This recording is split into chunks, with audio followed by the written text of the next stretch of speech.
Steffi and welcome back to another episode of The Financial Fox. Today on the show I have an amazing woman. She is leading investment at BNB Chain, Gwendolyn Regina. And did you know that BNB means build and build? Well, there is more that you're going to be learning in this conversation I had with Gwendolyn and what BNB Chain is doing to foster and to support the growth of Web3. I hope that you enjoyed the interview, but before we get into that, if you have not subscribed to our YouTube channel, click the subscribe button now and follow us on social media to stay up to date with our news and interviews. Hi, Gwendolyn, how are you? Hi, Steffi. Good. How are you? Thank you for having me. Well, I'm so excited to have you on the show. We need more women. We need more successful women. That's all I'm saying. And, it's kind of difficult to find successful women in Web3. You're very kind. You're very kind. Thank you very much. Glad to be here. Okay, so let's get started with some clarification. Actually, first of all, let's get started with a short introduction about you for people that don't know who you are.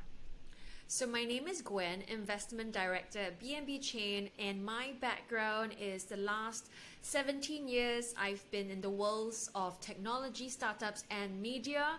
And I've been at BNB Chain for the last, more than a year and a half. We've been growing our L1, and it's been incredibly exciting in looking at the growth of the Web3 ecosystem.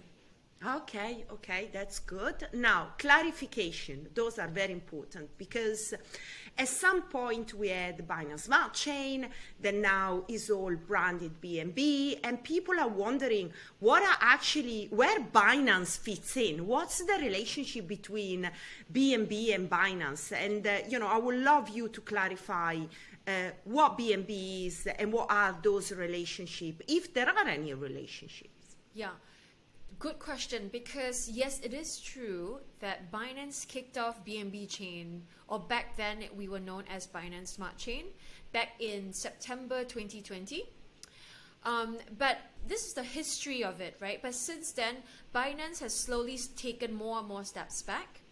And BNB Chain is really an L1 that's owned by the community, run by the community. We have 29 validators right now, and we're looking to bring that to 100 this year, right? So we believe in a term progressive decentralization.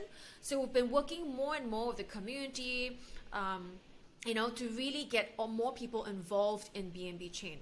So we are going to announce a foundation shortly, but Binance still supports us in some of the marketing efforts, for example. Okay. And if we have to say what are the key features of BNB as a layer one, what would you stress on? The key features of BNB Chain as a layer one is that number one, we are EVM compatible, right? And second is that we are the blockchain with the highest number of users on a daily basis and the highest number of transactions, right?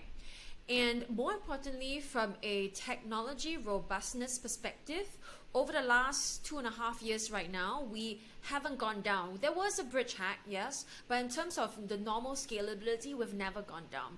We've proven that even with our all-time high of 2.27 million daily active users, wallet addresses on that one day, that was in November, December 2021, we still were able to support this vast amount of users and transactions, right? So that's the key thing, is that we're very robust. We've got the highest number of users and transactions.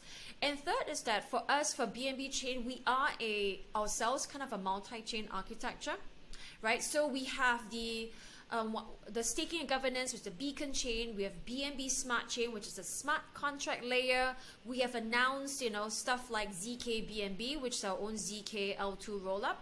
And we also recently announced Greenfield, which is an L2 also on top of in the BNB chain ecosystem, which is decentralized storage.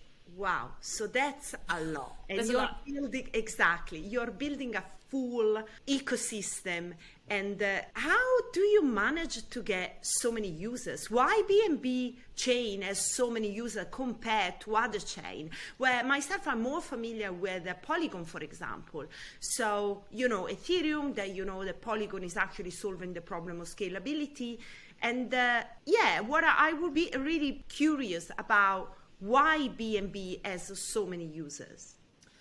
So one reason why I think BNB Chain has got a lot of users, again, is some of the stuff I mentioned before, right? Because when you're a developer, you want tech robustness. You don't want your decentralized app to be failing and not able to allow the end user to complete a transaction because of literally the underlying infrastructure, right? So that's one, tech robustness. Number two is that our fees are relatively cheap. Right? So compared to Ethereum, we're very cheap. Compared to a few other chains, may not be as cheap, but again, we're relatively cheap, and all in, it's a good mix of, again, tech robustness, fees, which then third point, it means that if you're a protocol adept building on BNB Chain, because of the large number of users that we have, because of a decent amount of fees, you can actually make revenue, right? Because when a protocol makes revenue, what are you looking for? You want to be an ecosystem where there are users, right? There are users that you can get to, right? So that those are the few things. And third is that our ecosystem is very diverse in terms of the projects out there that we have. So we have, of course, the DeFi kind of protocols. We've also seen the evolution of DeFi and BNB Chain. We're seeing more and more LSD, kind of stuff, liquid staking. We're seeing more derivatives. We're seeing different kind of swaps. We are seeing the evolution of the different categories of DeFi. And then, of course, we do also have a very, very robust gaming ecosystem. So what's not really known is that about 40% of our daily active wallet addresses are gaming. There are people using, I know, it's huge, right? So these are the people, again, relying on BNB Chain's fast and cheap transactions and, again, the tech infrastructure to really be able to play the games that they like, right? Of course, we've also seen the games evolve, right? The first set of games, a lot of them are just mining, but now we're seeing better games, increasing. The sophistication of the gameplay is improving, right? So we do have that diverse range, and on the BNB Chain side of things, we also want to make sure that we are building the core infra. That's important to really make sure that we are prepped for the future. So every single time when we look at the ecosystem, we're always thinking about a few things, which is, number one, is there anything missing right now that we need to do more of, right? Then number two is that what categories or industries will be important in the next 6 to 12 months or even 2 years, right? That we need the infrastructure to be ready now or soon to be ready so that, applications can then be built on top of the infra. So we think about all these very actively, and the core team will go out and speak to these projects actively as well, to either to get them to build on BNB Chain, or to do more on BNB Chain. And a lot of times we also give them our feedback, which is that, hey, you know what, you're already doing all these cool things in DeFi. What's your roadmap? Share with us, and we may give them feedback in terms of, hey, this is something we're seeing as well. Not that we're directing the product, but more like, these are some stuff we're seeing. This could be a good addition, to your own flywheel of products, right? So there's a very active communication channel between us and the different projects, and we're very grateful, that a lot of them do also listen to our feedback and our opinions about where we see the industry. Just because we see so many, we're all the largest out there. We see everything. Yeah, that's a great point. I mean, some people are saying to get the billion users out there, you need to get more developers. And I think having a blockchain that is friendly to builders and is supporting developers, that's really, really important. Can you maybe tell a bit more about your incubation program? Because I know that is a big part of the ecosystem, and that's also a way to kind of attract builders to the chain and also create that dialogue that you just mentioned before. Yeah, we have many different kind of programs to really help developers. So one, as you mentioned, we have something called the Most Valuable Builder Incubation Program. So that's in a partnership with Binance Labs, right? So this is one example of a relationship that exists. Right? So this program is an incubation program that takes place over 8 to 12 weeks. Weekly, there are master classes, everything from infra, security, tooling, right? And we bring in industry leaders to do this very cozy, intimate, online, right? Not physical, but online session where it's kind of mentorship. That's one. Second is that the best projects out of the incubation program will have a closed door demo day with some of our VC partners, so for potential investments, and some of them will also get grants. So that's one MVB. We also have our builder grants program, which will be giving out grants about very, very selective, about 1 to 2 a month. Right? We're super selective with grants. And so we've given out to projects, a lot of infra, actually about 70% of them are infra. So we've, and given grants to DeFi infra, NFT infra, and you see upcoming more, we're doing DID infra as well, right? Yes. Yeah, so and decentralized emails is something that we've been supporting. So that's another one. And we've got a whole other suite of programs. We've got, for developers, for example, we've got a project, a program called Zero to Hero, more targeted at Web2 developers, where it's kind of like almost like a quickly level up course, like a one-on-one course to immediately get you familiar with Web3 development and to hopefully get you ready to start publishing your own dApps. So we've got a whole range of different kind of incubation, so to speak, right, and growth incentives and growth programs to really work with developers across, across the spectrum, right? So you could be super net new to Web3, or you already have a project really running really well, and we could, be working with you to provide you with some growth incentives. Yeah, that's very interesting. If we look at the sectors that you just mentioned before, we need to build the infrastructure for what is going to be the next big things in some specific industry. Where do you see the main investment going? I mean, you have got, I think, 1 billion funds to grow the ecosystem. So where are the areas that you are going to be deploying this capital? So a lot of the funding have been deployed, as I mentioned, in infrastructure, right? That's one key thing that we really, really like. And a lot of them is also from the growth incentives perspective. So what that means is that we, depending on how well a project does on-chain, we try to give them some back in return, essentially, right? So, I mean, the fees for us is like, this is really all part of our just larger funds and dedicated to supporting projects. So, in terms of the categories, you subdivide it into different kind of infra. Gaming infra, DeFi infra. We're looking at more NFT infra, but also NFT-Fi infra, for example, right? So a lot of that is really kind of building that tooling side of things.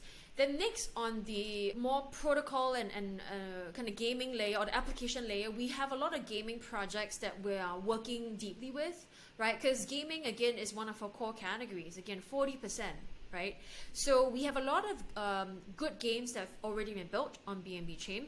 We've got a lot of new games, coming to us, game studios coming to us, esports teams coming to us, and then trying to do new cool things in Web3. So we work with them, and again, we give them some growth incentives as well. And kind of the last two bits I want to talk about is that real world finance, real world assets. So that's something that we think is going to be very, very important, right? Getting real world assets on the blockchain. This is something, however, we think is still a little bit further down the line. Real world assets is something that will need a lot of infra building now, right? And a lot of basically talking to the traditional institutions and talking and educating them about Web3 world, the blockchain world, and helping them build, their new infrastructure / integrate with the Web3 world. So a lot of that is being built now. The last bit is something that we also see some potential. So decentralized social, right? So decentralized social graphs is something that we think is very, very important. So we've been, working with some of the decentralized social kind of players in the space as well to try to figure some things out. Okay, super interesting. And explain to me the concept of MetaFi, because it's been said quite a few times in the press, and just help me to better understand what do you mean with MetaFi. Yeah, so MetaFi for us is really an amalgamation of different terms. It's kind of like catch-all, right? Because what we mean is that in a Web3 world, the whole idea of Web3, why it's so beautiful and so much potential is that, again, you own your data, right? And you're able to port your data, portability of data. So the meta in MetaFi, it doesn't mean metaverse. It means metadata, right? So we coined the term MetaFi because we think that's a more accurate summation of really all the different categories that we're working on, right? So even when we're looking at the infra, the core infra, then the dev tooling infra, application layer, and later on also like user interface side of things, we're always thinking about how can you enable metadata to be transferred more easily? How do you enable value to be transferred more easily? Yeah. So that's why we coined the term. Yeah, very interesting. And that's why you also mentioned before about decentralized identity, which I think is going to be really a big thing in the next couple of years. I mean, it is already in a way, but it's nice to see that you are focusing on that as well. Now, the BNB token, how does it fit into the ecosystem? So BNB runs, powers BNB Chain and the BNB Chain ecosystem. So even for ZK BNB that's coming up and Greenfield, our decentralized storage coming up, BNB will be the native token. So BNB really then will power more chains, basically more mainnets, right? And because the BNB total supply is still fixed, BNB, this just means that BNB will have more utility and will have more usage, so the more people would be able to use it across again all the chains. Okay. If we talk about the future, you mentioned before about the multi-chain idea. Do you think that we are going to see maybe a few main blockchain kind of like have the monopoly, or would you see it's going to be more like an integrated multi-chain future? Or do you see BNB being the leader? What's your thought? I mean, for us, really, we see that BNB Chain is already one of the leaders, again, right, with our users and transactions. But for sure, we believe in a multi-chain future. We already are in a very diverse multi-chain future. So in terms of kind of moving forward, this is where we think a few things, right? One, there will be some players that take a lot of the mass market.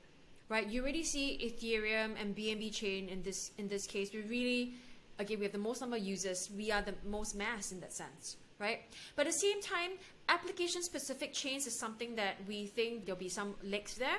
But also, you look at how we launch or are launching Greenfield, right? We think that in decentralized storage, there's still a lot of innovations to be done, and which is why we're launching Greenfield.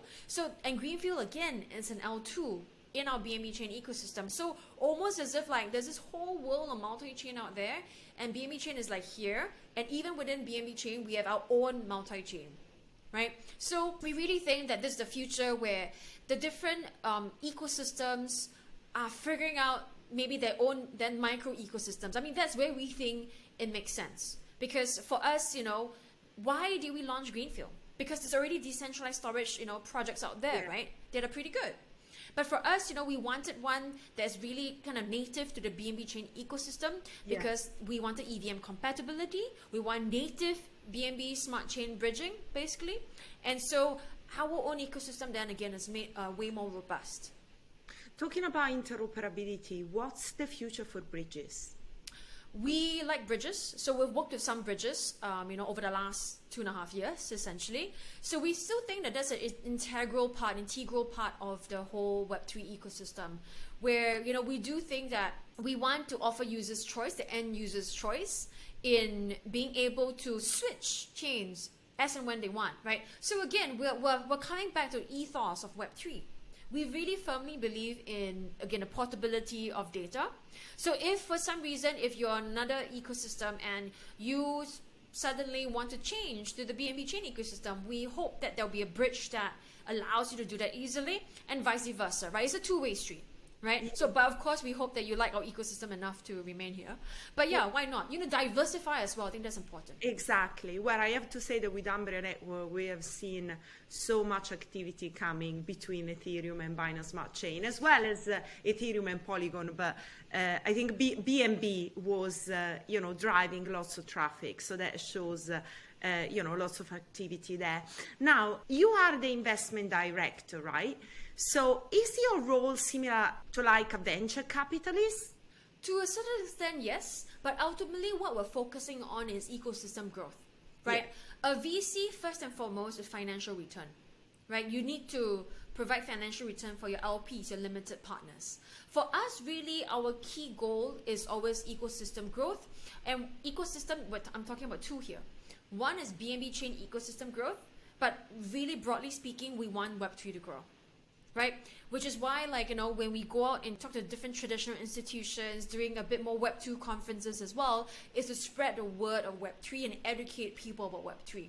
So for us, for my role then, one of the things that I've been working on is the grants program, for example, and also like MVB, right? Where it's really selecting projects that have a good strategic point of view, relationship to the ecosystem that are important to the BNB Chain ecosystem. And so then they still go through a very, very, very stringent selection process. Again, builder grants, we give only 1 to 2 projects a month, right?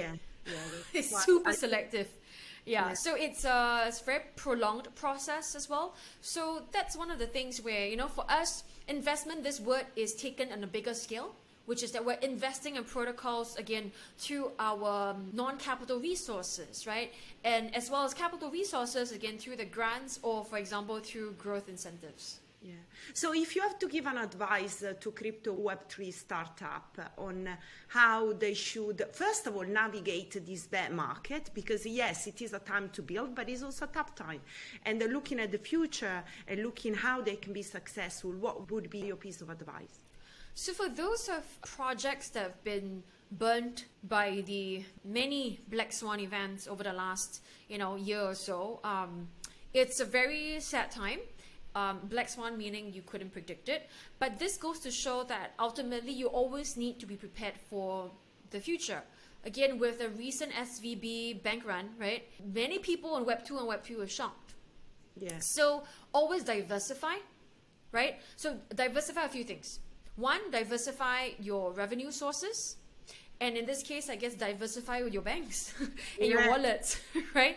So, but really, slight jokes aside, right? It's really about figuring out, how can you take your entire business, look at it, and you cannot be dependent on any one entity, external entity, right? So be it a bank, be it one customer, be it one user, one whale, for example, right? If that one person, a few people, or whatever it is, takes up too large a percentage of your business, no, that's not good. You always need to diversify, right? So my heart goes out there to all of the startups who have been affected by this. I hope that they can, hopefully really get the feedback together. We're seeing some positive news, right, from the US side in terms of, potential bailouts and all. But let's see. But in terms of, bear market and all, now's the time to build, sure. But now is also the time to really take stock and always be extra careful and extra prudent with capital. And more importantly, you need to think about capital in terms of two things. One is capital in the bank or wallet. You need to make sure that you've enough of a buffer. And again, the buffer, your own keys, your keys, your money, right? So that's one aspect of it.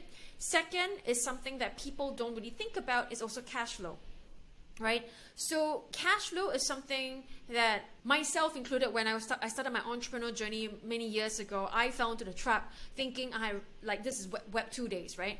Thinking that I had revenue potentially coming in from one customer, but yet the money wasn't in the bank, which means there's no money, right? Because it took too long to pay, right? Stuff like that. So you take that lesson to Web3. And I think it's very important for the people leading the protocols and the Web3 dApps these days to really think about, again, the strength of the revenue sources. Yeah. That's a really good piece of advice, I think. Gwendolyn, thank you so much for coming on the show, and it was great chatting with you. Thank you so much, Steffi. Thank you for having us.